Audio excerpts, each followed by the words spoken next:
Hi there, my name is McCarty. I'm a local foods and small farms educator with University of Illinois Extension, serving Jo Daviess-Stephenson and Winnebago counties.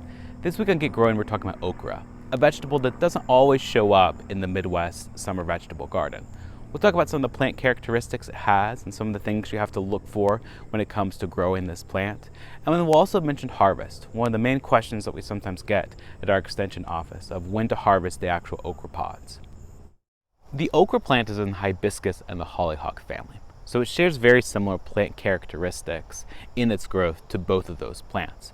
What you find with okra when you plant it is that it has a single stalk and then these very big broad leaves that come out on single stems from that plant.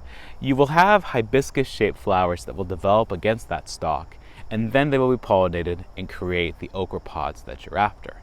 As you can see with this plant, spacing is very crucial. It can really spread out, and so you have to be very mindful in how you plant your okra as you want some distance. It's a little bit misleading then because sometimes you have this little tiny okra seed that's planted and you get this big plant that develops with it. One of the other interesting things about this plant is that it doesn't really need much support. It has such a strong main stalk to it that it doesn't need anything such as trellising or additional support as the season goes along. So here we have another one of my okra plants, and you can see that I have a pod here that's starting to form, and then I have a flower of the okra plant that will be blooming probably in a couple of days. When it comes to harvesting okra, the one thing that we do suggest is actually wearing gloves. The reason for this is that there are a lot of very fine hairs against the main branches of your okra plant and on the main stalk of the okra plant as well.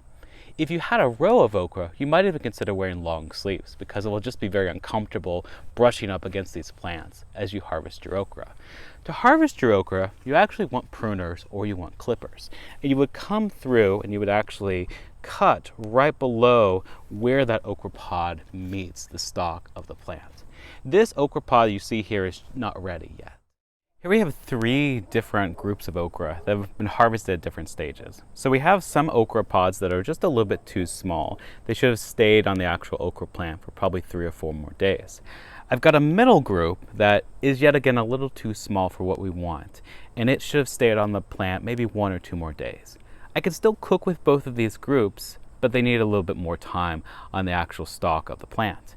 My final okra pod that you see here is where it needs to be. We're about 3.5 inches, maybe a little bit shorter than 4 inches, and yet it's what I really expect from an okra pod. If I left this pod on my stalk for a day or two, I might actually find that it gets too big and it actually gets woody. When it comes to why people don't like okra, the reason is because when you cut into an okra pod, it releases mucilage, and that mucilage creates that slime or that goo in the dish that the okra is being cooked in.